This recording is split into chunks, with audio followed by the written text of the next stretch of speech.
Olá, uma boa tarde a todos. Eu vou iniciar aqui hoje essa live com o tema impactos quando nós falamos de adoecimento mental no trabalho.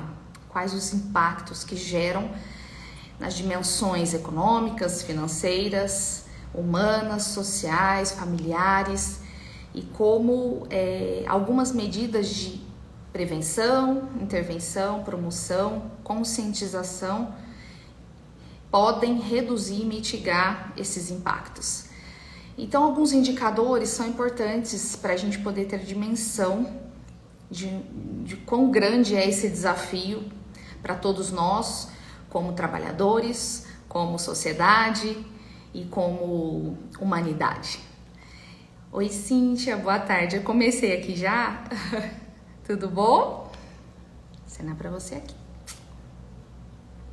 Então, alguns indicadores nós podemos perceber que em 2020 foram crescentes. Eu gosto muito de dados e números porque traz a realidade do que realmente nós temos vivido no que tange a adoecimento.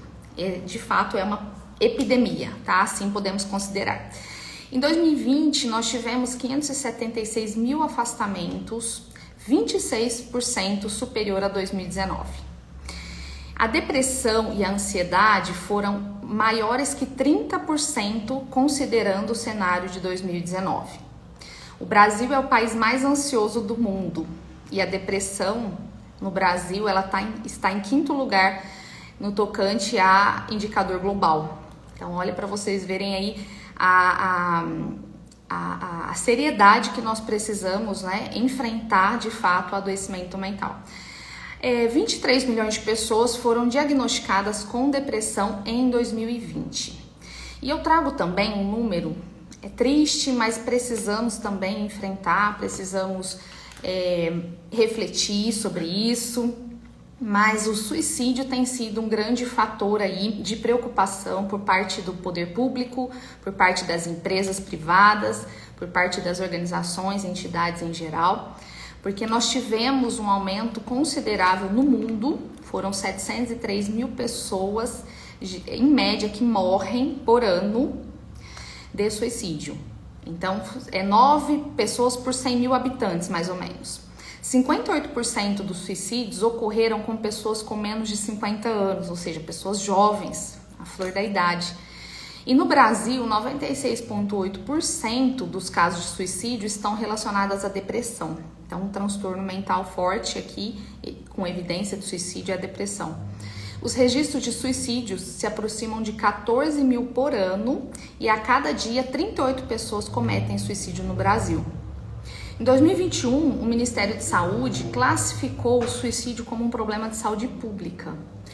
Então vejam que é de fato um desafio grande a ser enfrentado e que nós, como agentes transformadores, como pessoas envolvidas aí diretamente, na sociedade, nas relações de trabalho, nós temos um papel também de poder mitigar esses riscos, e também diminuir esses números. E eu trago um pouco das principais causas do adoecimento mental no trabalho hoje. O Tribunal Superior do Trabalho já sinalizou, porque ali existem diversas ações que demandam esse tipo de problema, de adoecimento mental.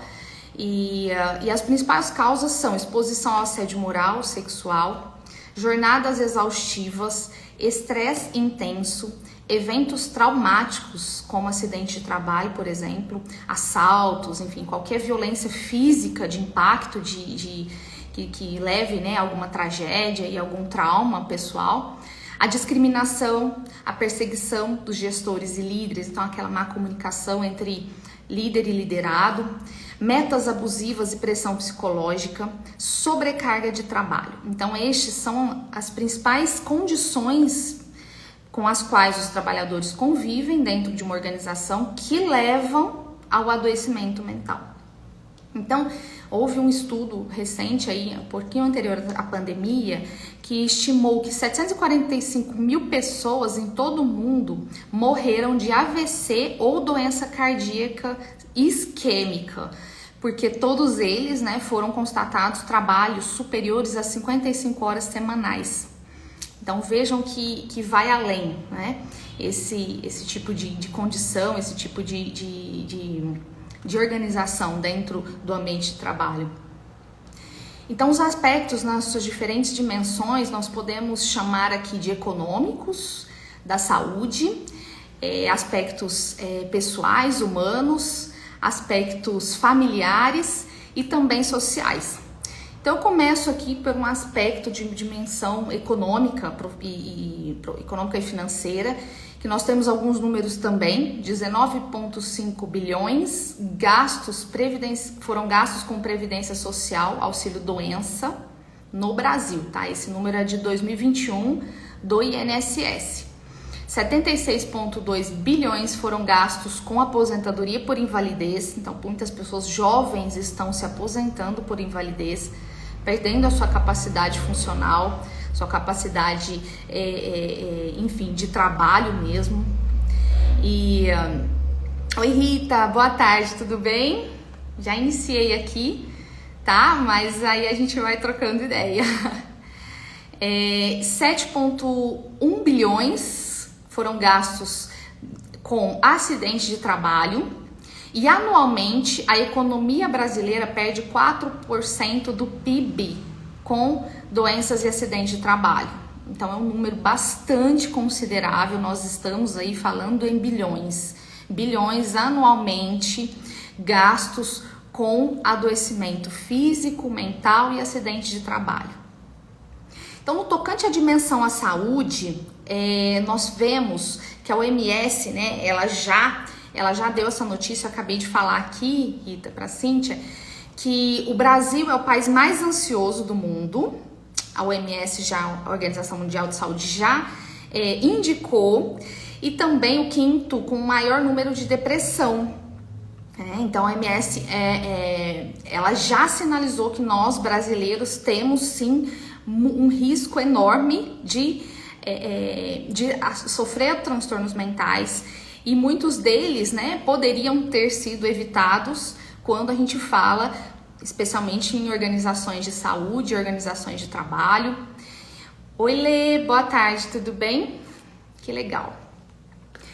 E aí nós temos assim, o impacto da saúde. Eu queria trazer algo que me preocupa muito, porque eu tô pesquisando o transtorno mental com a base de dados do judiciário. Então eu estudo as perícias médicas realizadas no âmbito do judiciário. E pasmem, os números de medicalização é altíssimo. Ou seja, todas aquelas perícias que eu analisei, foram mais de 400, 500 perícias, mais ou menos, elas relataram que 98% dos trabalhadores tomam, né, enfim, se automedicam, muitos deles, mas com antidepressivos, ansiolíticos e também, eu vou falar, não sei se eu vou falar certo, mas psicóticos, é algo assim, tá? Os medicamentos. Então, eu não entendo muito bem essa parte enfim, alopatias, mas isso me causou, assim, uma certa preocupação. Então, as pessoas não saem de casa, não trabalham sem se medicar. Então, é uma questão muito séria no âmbito da saúde, e nós temos também uma assistência médica muito ainda ultrapassada no tocante à saúde mental. Os CAPs, né, que a gente pode dizer assim, são órgãos, né, são políticas públicas de saúde mental que ainda não são eficientes. Existe um repasse de verbas muito baixo anualmente pelo poder público. Então, as pessoas que precisam, por exemplo, de assistência e exatamente esse acompanhamento psiquiátrico ou psicológico ainda é insuficiente, ainda é muito ultrapassado, não há muitas vezes profissionais qualificados para atendimento dessas pessoas. Então vejam que a dimensão de saúde também é preocupante, né? E tem muito baixa prioridade em comparação à saúde física. Saúde física, né? Nós tivemos durante muitos anos as LER, as DOR, as doenças físicas, mas eu entendo e também pude observar durante a minha trajetória profissional dentro das empresas que as doenças físicas foram substituídas pelas doenças mentais. E isso é muito claro. As LER-DOR existem, mas hoje muito menos impactadas do que as doenças mentais. E é bom que a Lê tá aqui, ela é psicóloga, a Cíntia é farmacêutica, a Rita também maravilhosa e minha depiladora. E assim, eu vejo que na dimensão relacionada ao trabalho, tá, o impacto relacionado ao trabalho, isso a ciência traz, algo muito visível, muito evidente, que a gente não consegue assim, discutir o que causa o adoecimento mental dentro do ambiente de trabalho. Vai causar, quando é adoecedor o ambiente, vai causar baixa produtividade, vai causar alta rotatividade de pessoal, absenteísmo é ausência, afastamento, faltas. O presenteísmo, as pessoas estão doentes, estão com transtornos muitas vezes, mas elas continuam trabalhando, continuam trabalhando doentes.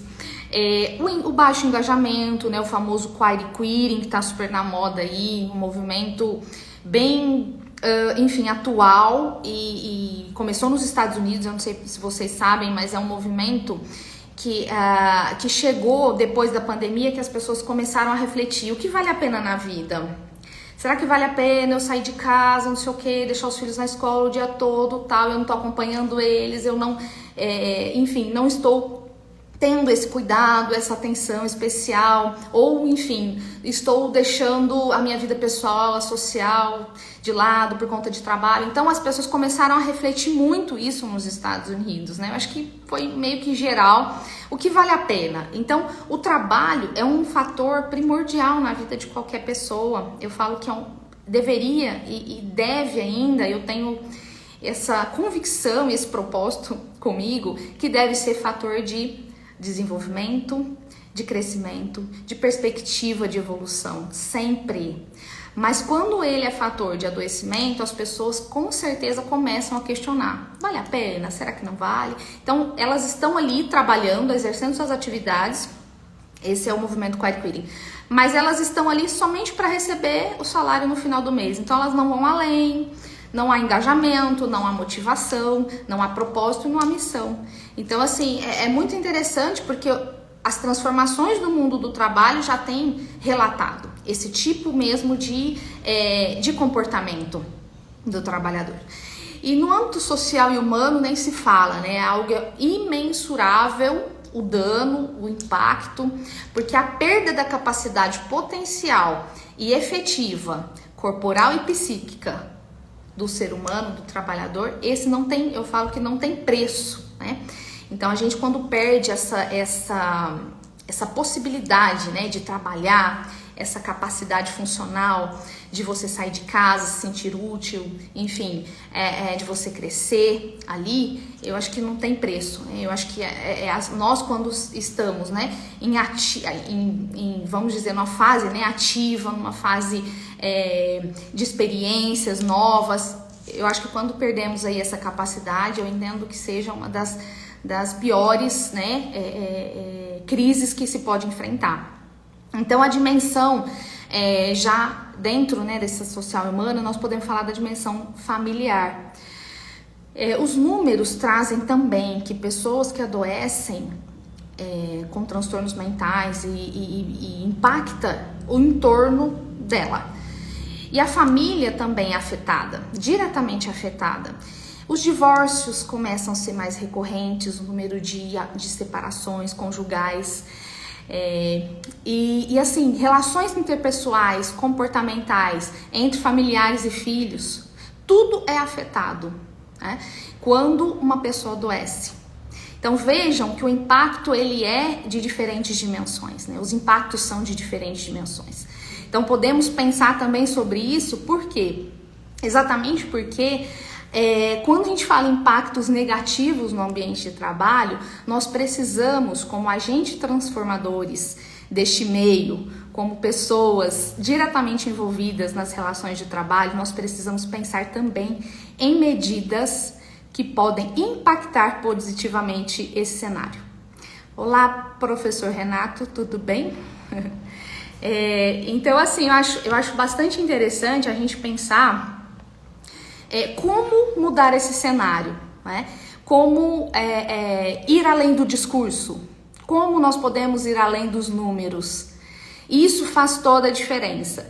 Então, é algo que eu chamo para reflexão e muitas vezes, e muitas vezes, como advogada, né? Agora o professor Renato acabou de entrar, ele sabe muito bem o que eu estou falando. Nós começamos a perceber uma mudança muito grande no mundo do trabalho, muitas transformações, e a pandemia potencializou isso diretamente, né? Nós podemos trazer, os números falam, os fatos falam por si só, e algo que me preocupa é quando nós falamos em medidas que a ciência traz, eu como pesquisadora também do mundo acadêmico, e que muitas vezes a sociedade não fica sabendo, esse conhecimento não é divulgado, não é democratizado, né? Então, assim, quando eu penso nesse cenário e penso em algo que eu possa, de alguma forma, intervir, a gente precisa pensar e trazer a ciência como aliada, né, desse novo movimento. Eu acho que é um movimento, é uma expansão de consciência, é uma expansão de mindset, de mentalidade, e nós podemos sim, com certeza, fazer a diferença. Então eu coloco assim algumas medidas de impacto positivo. Eu gosto muito de dividir em 3, tá? Então eu trago um pouco também de ciência, exatamente porque eu estudo medidas de intervenção. A primeira, promoção, né? Nós precisamos cada vez mais promover, educar, conscientizar e trazer uma cultura de cuidado. Uma cultura humanizada. Eu acredito muito nesse projeto de humanização nas relações de trabalho. Vou contar aqui para vocês o que eu, dentro do Instituto de Psicologia da USP de São Paulo, eu estava com um professor que é referência em psicologia organizacional do trabalho, e ele tem mais ou menos 90 anos. Nós estudamos durante essa disciplina as transformações do mundo do trabalho e os desafios do campo do conhecimento da POT, P-O-T, Psicologia Organizacional do Trabalho. E no último dia eu me senti vamos dizer assim, uma estranha no ninho, porque eu era a única advogada. Mas eu precisava entender de gestão de pessoas, de carreira, de novas formas de intervenção. E ele disse o seguinte: eu não tenho resposta. Ele ficou muitos anos nos Estados Unidos estudando gestão. Ele falou: eu não tenho resposta, mas eu gostaria muito que vocês, como agentes, pudessem trazer para a realidade de vocês que o ser humano, que a pessoa, ela é ontem, é hoje e é sempre. Então, que vocês tragam esse lado mesmo de humanização, esse lado, às vezes pode parecer óbvio, mas é a empatia, é a escutativa, é a comunicação não violenta, é o diálogo, é a aproximação, é o pertencimento. Então, vejam só, nós não encontramos resposta ao final da disciplina, mas eu falei algo no final. Eu disse: professor, estudando um pouco aí, adoecimento mental, enfim, todos os números já direcionam para um problema epidêmico que nós estamos vivendo no Brasil e no mundo, e não podemos fechar os olhos para o número grande de suicídios, para o número grande de transtornos mentais. Eu falei: ou se humanizam as relações de trabalho, ou dificilmente as empresas se sustentarão. Ou seja, elas dificilmente serão sustentáveis. Então eu trago muito esse viés humanista e social, exatamente porque eu acredito que qualquer intervenção, qualquer gestão, ela deve ser baseada em princípios humanos. E falei um pouco sobre direitos humanos essa semana, num vídeo, né, bem pequenininho, que eu falei na live passada. Então é o que eu acredito. Então, primeiro, promoção, educação, conscientização, cultura de cuidado, cultura humanizada. Isso é conscientização dentro do ambiente de trabalho. E depois nós podemos entrar em medidas de prevenção, aí de forma mais interventiva. Quais as medidas cientificamente comprovadas podem mitigar os riscos e danos? Então, a ciência traz muita coisa. Nós temos, sim, muitos estudos que comprovam um impacto absurdamente favorável, benéfico no ambiente de trabalho, quando nós olhamos para a prevenção. Então eu não reparo o dano, eu previno o dano, previno o risco e previno tudo que pode impactar depois, né? Porque o adoecimento impacta. O risco é um sinal, é um vestígio, né? Oi, Pan, tudo bem? Desculpa, gente. Fui mexer aqui. Desculpa. Ai. Bom, e o terceiro passo, gestão e acompanhamento. Então, as intervenções, elas não devem ser de forma isolada ou aleatória. Elas devem ser, sim, pensadas, acompanhadas com frequência, com critério, com estratégia, né? Com medidas estratégicas. Então, como diagnosticar esse risco? Esses riscos, né? Eu trago aqui algumas questões a serem pensadas. Eu vou fazer meia hora de live, tá? Então, se vocês tiverem alguma pergunta, alguma contribuição e quiserem, enfim, a gente pode discutir depois. Então, como aferir esses riscos, né? A organização do trabalho, a cultura organizacional e as condições de trabalho, elas devem se voltar para algumas questões que podem ser refletidas e serem pensadas para depois se tornarem medidas de intervenção que possam fazer parte de programas, políticas de intervenção, políticas que podem, né, de alguma forma ali ajudar aquela realidade, porque a depender da empresa, do porte, enfim, da economia, atividade econômica ali desenvolvida, desempenhada, é um direcionamento, né? Então, por isso que é importante diagnosticar o que aquela organização tem vivido, quais são os seus desafios,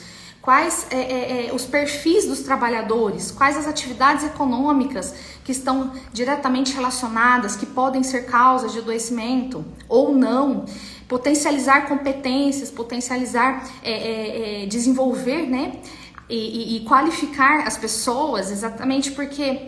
Olá, tudo bem, Mariana? Exatamente porque o treinamento, a educação, a conscientização,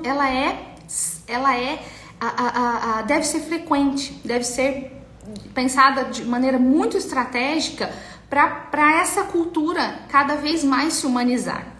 Então eu trago aqui, né, a segurança física e psicológica no trabalho, nem se fale, as formas de comunicação e diálogo, né? Eu gosto muito da comunicação não violenta, a CNV, que é uma ferramenta maravilhosa de se trabalhar dentro das organizações. Para quem não conhece, é muito utilizada nas relações humanas, né, do trabalho, empatia. Então eles pregam muito essa questão de compaixão, empatia, humanidade, escuta ativa, as relações de trabalho entre vida familiar, social e pessoal. Então esse equilíbrio, né, entre as diferentes aspectos da vida. Nós precisamos descansar, nós precisamos estar com a família, nós precisamos trabalhar, nós precisamos estudar, nos desenvolver. Então, assim, esse equilíbrio é fundamental também, trazer sempre, né, para as políticas e os programas de cultura. Então, medir o absenteísmo, as ausências, o clima organizacional é sempre muito bom, sempre muito positivo. Então, esse trabalho ativo de desenvolver habilidades, treinamentos, especialmente no que tange a liderança, os líderes e gestores, eles, né, presume-se que eles tenham mais musculatura para lidar com esse tipo de desafio. Então, sempre vai ser muito...